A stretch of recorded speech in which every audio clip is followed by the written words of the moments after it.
बातमी एसटी कामगार संघटनेचे वकील गुणरत्न सदावर्ते यांच्या संदर्भातली आहे।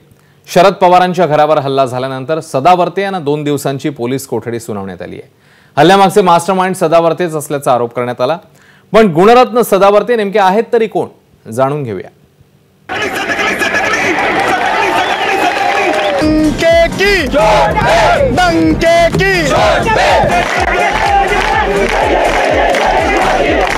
और न्यायालय से सरकार कहने लगी हम देने को तैयार है। सरकार गुणरत्न सदावर्ते नावाप्रमाणेच त्यांच्यात अनेक गुण आहेत। सदावर्तेंच्या यात सर्वगुण संपन्न प्रतिमेचं गारुड एसटी कर्मचाऱ्यांवर कसं पडलं त्याची ही कहाणी आहे।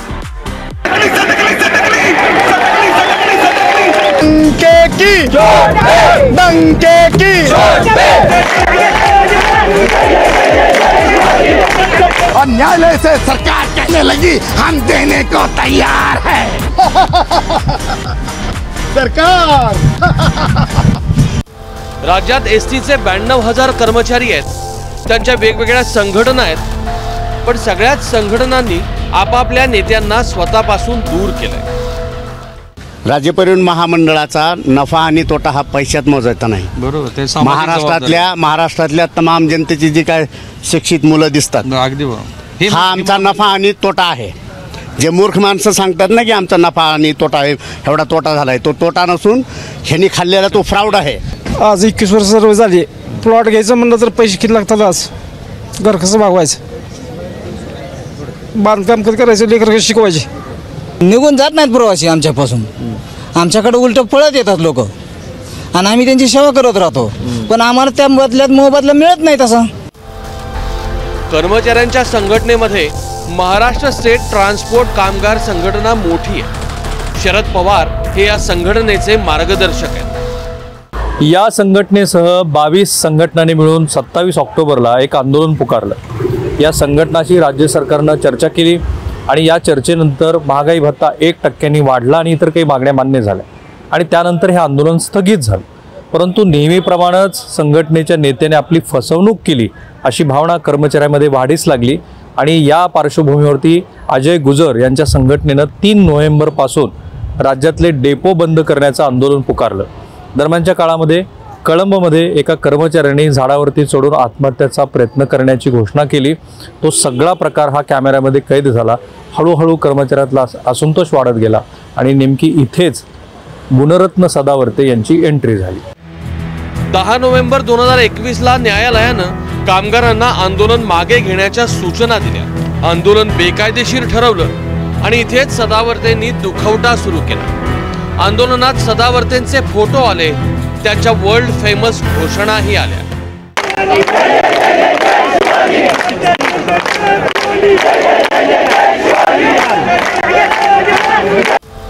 सदावर्ते मूळचे नांदेडचे आहेत। ते दातांचे डॉक्टर आहेत।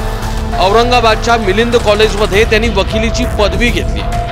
सदावर्तेंचे वडील पोलीस खात्यात होते। निवृत्तीनंतर ते 15 वर्ष नगरसेवक होते।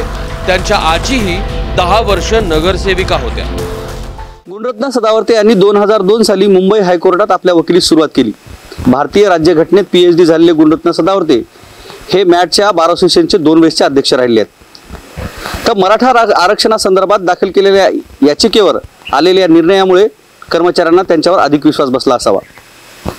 अनिल देशमुख मनी लॉन्ड्रिंग प्रकरण, KEM hospital, JJ hospital, Saint George hospital कर्मचारी आंदोलन व ST विलिनीकरण कर्मचाऱ्यांचे आंदोलन आणि मराठा आरक्षण या वादग्रस्त आणि नामांकित केसेसमुळे गुणरत्न सदावर्ते हे नेहमीच चर्चेत राहिलेले आहेत। एसटीच्या आंदोलनात जेव्हा सदावर्ते आले तेव्हा त्यांनी राज्यघटनेच्या कलम 14चा दाखला देत विलिनीकरण होणारच असा दावा केला आणि मोफत केस लढवू अशी घोषणाही केली।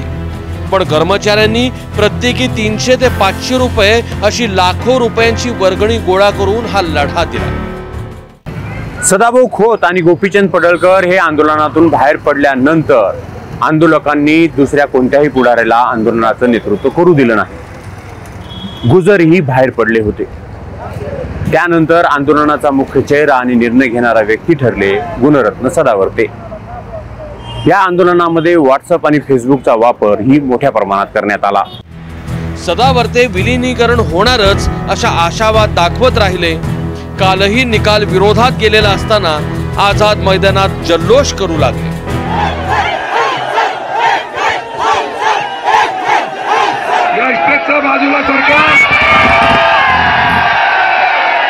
आणि प्रत्यक्षात निकाल आला तेव्हा मात्र संपकऱ्यांचा भ्रमनिरास झाला।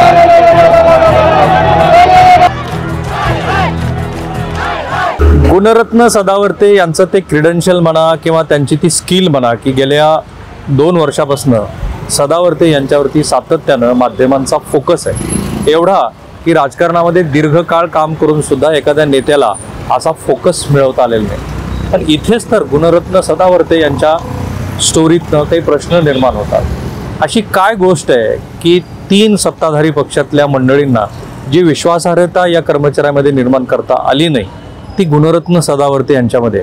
अशी काय गोष्ट आहे की महाराष्ट्राच्या समाज मनामध्ये एक व्यक्ती, समाजातला एक महत्त्वाचा घटक असलेल्या एसटी कर्मचाऱ्यामध्ये एवढं गारूड पसरवू शकतो। माझे सहकारी निशान भद्रेश्वर आणि धनंजय सोळंकेसह मी राहुल कुलकर्णी, एबीपी माझा, लातूर। एबीपी माझा, उघडा डोळे बघा नीट।